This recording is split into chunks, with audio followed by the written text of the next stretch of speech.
This is THV 11 News at 6. We start with the developing situation in Lonoke County as England High School assistant principal and boys basketball coach Trent Morgan is now behind bars on multiple charges, including rape, second-degree sexual assault, and sexual grooming of a child. The charges come after the school says a student reported the alleged abuse to the resource office this morning. And new this hour, the district has released a statement saying they are fully cooperating with authorities during the investigation and have placed Morgan on administrative leave. They also say school will resume tomorrow with counselors available for all students and staff members. Authorities are currently searching his home, though it's unclear what they're looking for. We have crews on the ground and we'll bring you the latest tonight at 10.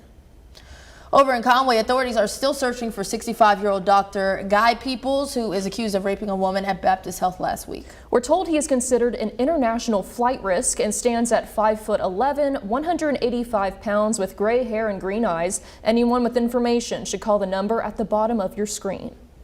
Baptist Health has also released a statement on the incident saying he has been terminated and they remain focused on the safety and security of their patients and caregivers.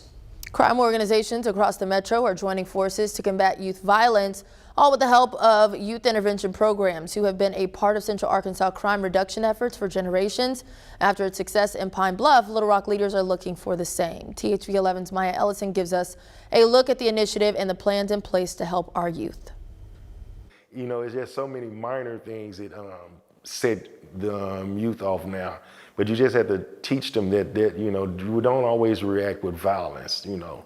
Think of a different way to handle things. Pastor Walter Cochran has worked with youth in Central Arkansas for more than a decade. He says times have changed, making intervention and positive outlets more important than ever. We need to try to show something positive for the youth, work together. It's a concern law enforcement across the state is tracking closely. Little Rock police reported more than 80 juvenile arrests from January to July. And in Pine Bluff, officials say there have been 71 homicides over the last 3 years. The youngest victim, just 2 months old. Youth nowadays, they don't have that opportunity to do that.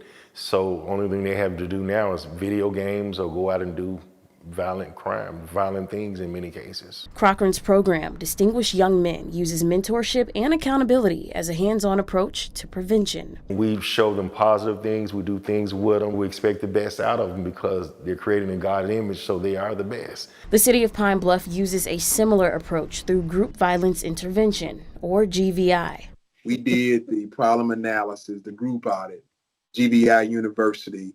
We got training on how to do customs and call-ins. Judge Brown says GVI is a multi-layered strategy that has proven successful in the city. And the key to it is the three-leg stool. That's law enforcement, community involvement, and also social services. Now, that model is making its way to Central Arkansas. Pulaski County Sheriff Eric Higgins says they hope to apply the same methods locally. Bringing it down to the individual basis and try to provide those services is helping people see other opportunities that they may not otherwise realize is out there for them. And all initiatives focus on one priority, giving youth real options and real support. Instead of labeling the youth as at risk, they're at promise. The promise of potential is there. In Little Rock, Maya Ellison, THV 11 News.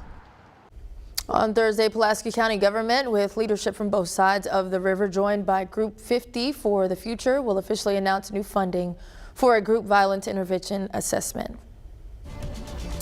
A tale of two different air masses in Arkansas at this time this evening. We've got cooler, drier air to the north, warmer air to the south. It's got a little more moisture with it, and a warm front that's extending from northwest Arkansas through southeast Arkansas. Little Rock right now is on the south side of that boundary. We're 67, 59 Jonesboro, Texarkana 78. We did have a little bit of rain out ahead of that front earlier today.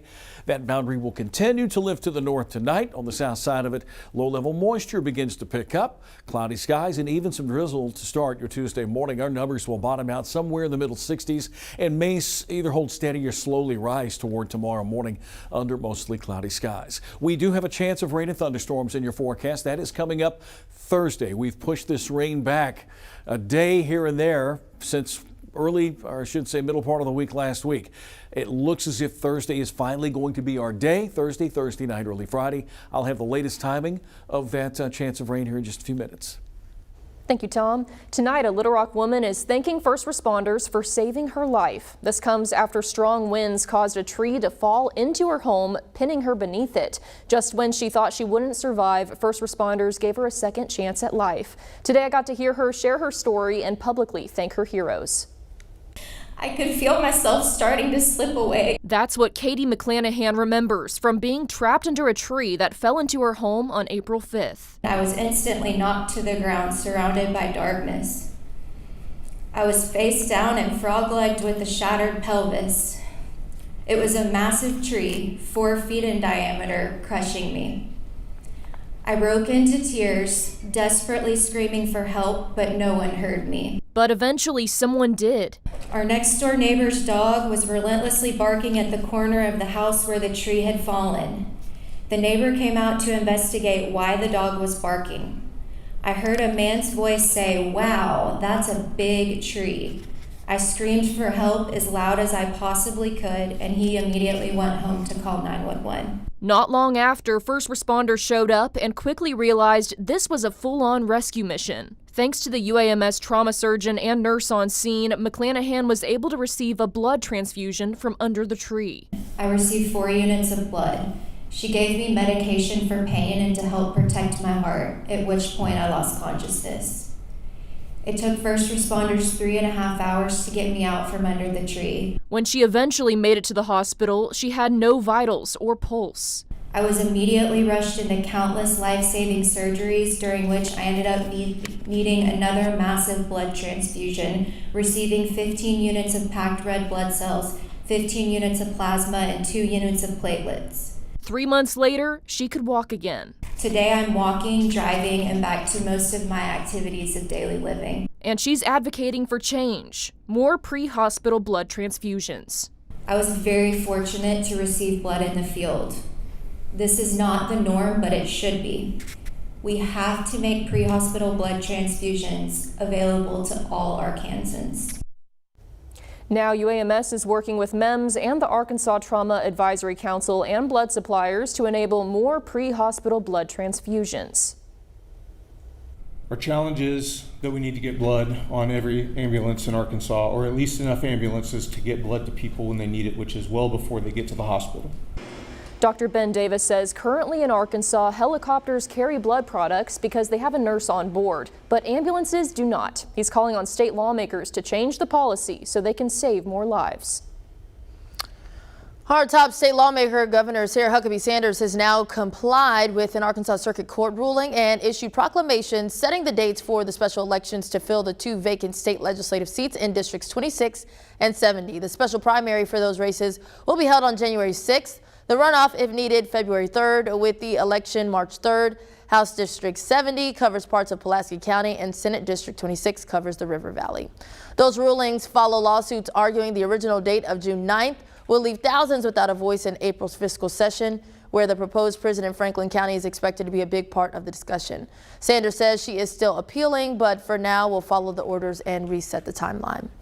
President Trump says $2,000 rebate checks could be on the way, and it has many excited, but don't get too excited because Congress would have to approve it before they get sent. And more bad news, not everyone would receive them. Treasury Secretary Scott Bessent says the proposed checks would target working families and include income limits. Trump himself set a rough timeline, telling reporters the rebates could arrive around mid-2026. The Supreme Court is currently weighing the legality of Trump's tariffs, which would fund the checks. Experts say if the court rules against the tariffs, the plan could collapse. But even if the tariffs stand, experts warn the math doesn't add up. Yale analyst John Rico estimates annual tariff revenue at $200 to $300 billion, while a $2,000 check for every American would cost around $600 billion. So now we know they won't be here before Thanksgiving, but we still have ways to help you save on your turkey dinner as prices continue to rise. Here's a look at where things stand. Average frozen wholesale turkeys are $1.32 per pound. That is up from 97 cents per pound last year. Feast favorites, cranberries, are up 6%, while green beans are up 32%. However, staples like lettuce, milk, soft drinks, and potatoes are flat or up slightly from a year ago, while butter, bread, and eggs are down. That has many turning to free AI chatbots, including CBS's Kelly O'Grady. Hey there, Kelly. Welcome back. Can you prepare for me a Thanksgiving shopping list for 8 people that will come in under $50? You can go for a dry brine turkey around $15, roasted Brussels sprouts and carrots, mashed potatoes, and a bit of box stuffing. I even asked it to find the cheapest turkey near me and generate recipes for dietary restrictions. There's a really great gluten-free stuffing recipe that you can try out. It's a bit of a classic approach. And remember these? Most grocery stores still have weekly circulars promoting their deals, but now you can compare them on your phone. The free Flip app has circulars for most national and local grocers. When it's time to shop, Can you organize my grocery list in the chat into store sections so it's easier to find? Absolutely. Let's get it store section ready. So when you walk into the store, you'll know exactly where to go. my camera can also comparison shop. The cheapest place to snag that stovetop stuffing mix in your area right now is actually Walmart. They've got it going for about $1.88 per box. Another time saver, prepackaged meal offerings. Grocery chains, including Walmart, Aldi, and Lidl, have deals to feed a family of 10 for $40 or less. All include turkey, stuffing, potatoes, pie, and other sides. Tips to help you gobble up savings for your Thanksgiving feast and beyond. But before the dinner, you've got to make plans to get there. What experts are saying about the holiday travel season coming up. Take a look at tomorrow's forecast. Look at those numbers. Upper 70s, low 80s, way too warm for this time of year, according to 2 out of 3 people here in the newsroom today. We are looking at rain chances picking up by the time we hit Thursday. Stay tuned. I'll have a look at the timing of that shower activity.